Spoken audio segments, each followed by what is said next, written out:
आऊज़ बिल्लाहि मिनश्शैतानिर्रजीम बिस्मिल्लाहिर्रहमानिर्रहीम। शुरू अल्लाह के नाम से जो बड़ा मेहरबान और नहायत रहम वाला है। उम्मीद आप लोग खैरियत से होंगे और इस वीडियो में इंजीनियर फैसल आपसे मुखातिब है। हमारी आज की वीडियो का टॉपिक है सिलिका रिफ्रैक्टरीज। और आप जानते हैं कि जो रिफ्रैक्टरीज होती हैं उनको हाई टेम्परेचर पे किसी इक्विपमेंट के अंदर लाइक किलन्स, लाइक फर्नेसेस, उनकी इंटरनल साइड पे, इंटरनल सरफेस पे लाइनिंग के लिए इस्तेमाल किया जाता है। हम क्योंकि सिलिका रिफ्रैक्टरीज को पढ़ रहे हैं तो इसकी एप्लीकेशंस में शामिल है कोक ओवन्स के अंदर इसका इस्तेमाल किया जाता है। इसके अलावा सुपर स्ट्रक्चर ऑफ गिलास मेल्टिंग टैंक्स में इसका इस्तेमाल किया जाता है और इसके अलावा हॉट ब्लास्ट स्टोव्स के अंदर भी इसका इस्तेमाल किया जाता है। इसके रॉ मटेरियल्स में SiO2 शामिल है जो कि एक नेचुरल डिपॉजिट है, लेकिन उसकी डिफरेंट फॉर्म्स इसमें शामिल होती हैं। और कौन कौन सी फॉर्म्स शामिल होती हैं? एक क्वार्टज है, दूसरी जो है वो क्वार्टजाइट है। यहाँ पे आप क्वार्टज को भी देख सकते हैं, क्वार्टजाइट को भी देख सकते हैं। थर्ड है ग्निस्टर, यहाँ पे इसको भी देख सकते हैं। और इसके अलावा सैंड इसमें शामिल होती है और सैंड स्टोन्स इसमें शामिल होते हैं। इनके अंदर जो बेसिक ऑक्साइड्स की एक्सेस प्रेजेंस है वो अनडिजायरेबल होती है, और इसलिए क्योंकि वो उसका जो फ्यूजन टेम्परेचर है वो लो कर देती है। जबकि हमें रिफ्रैक्टरी पर्पस के लिए इस्तेमाल होने वाला जो मटेरियल है उसका फ्यूजन टेम्परेचर ज्यादा चाहिए, हाई टेम्परेचर चाहिए।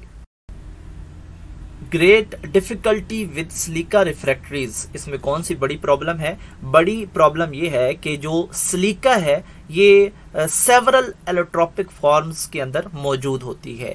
जो मोस्ट कॉमन इस्तेमाल होती हैं वो एमॉर्फस सिलिकॉन और क्रिस्टलाइन सिलिकॉन शामिल हैं।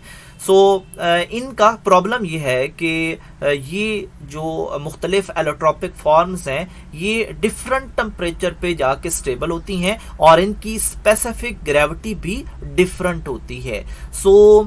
इस प्रॉब्लम से बचने के लिए इस रॉ मटेरियल को पहले मोर स्टेबल फॉर्म के अंदर कन्वर्ट किया जाता है और फिर उसको रिफ्रैक्टरी पर्पस के लिए इस्तेमाल किया जाता है। जो टेम्परेचर और स्पेसिफिक ग्रेविटी का डिफरेंस है ये एक बड़ा प्रॉब्लम है।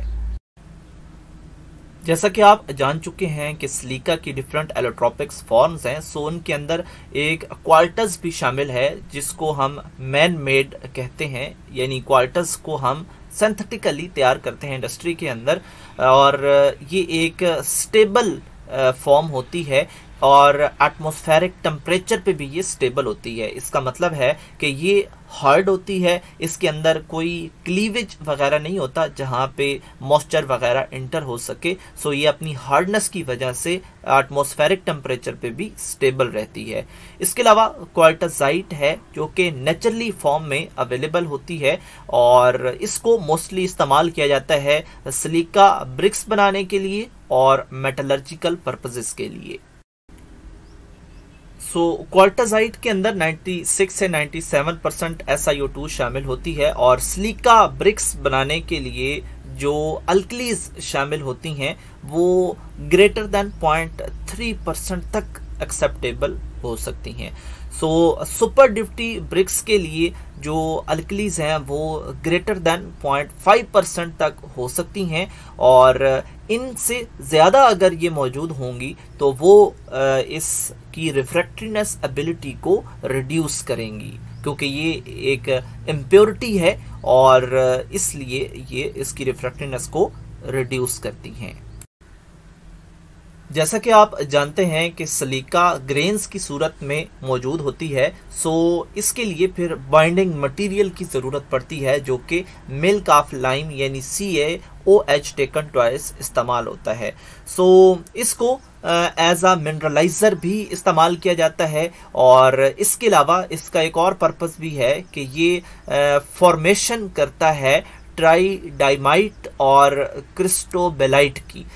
यहाँ पे आप इन तस्वीर में देख सकते हैं के क्वार्टज है, इसके अलावा ट्राइडाइमाइट है और क्रिस्टोबेलाइट है। सो जब हम इस मिल्क ऑफ लाइम को ऐड करते हैं और एक बॉन्डिंग मटेरियल के तौर पे ऐड करते हैं तो वो इन ग्रेन्स को एक स्ट्रक्चर में कन्वर्ट करता है, जो कि दो स्ट्रक्चर आप यहाँ पे देख सकते हैं, ट्राइडाइमाइट और क्रिस्टोबेलाइट।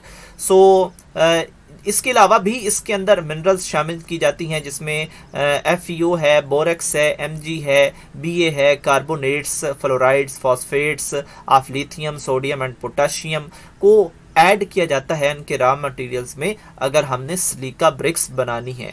लेकिन इनको मिनिमम क्वांटिटी में ऐड किया जाता है क्योंकि ये उस सिलिका ब्रिक की जो रिफ्रैक्टिवनेस एबिलिटी है उसको रिड्यूस भी करती हैं। सो इनकी क्वांटिटी मिनिमम रखी जाती है। जैसा कि हमने सिलिका ग्रेन्स के लिए milk of lime as a binding material की बात की, तो अगर हम इस के अंदर लाइम को हायर परसेंटेज में शामिल करते हैं तो उसका नुकसान भी है। इसके दो नुकसान क्या हैं? एक तो ये अब्रेजन रेजिस्टेंस को रिड्यूस करता है, यानी अब्रेजन मतलब जो उसकी एक्सटर्नल सरफेस है उसका जो कटाव होता है किसी भी अटैक की वजह से वो हो सकता है अगर हम लाइम को ज्यादा इस्तेमाल करें तो।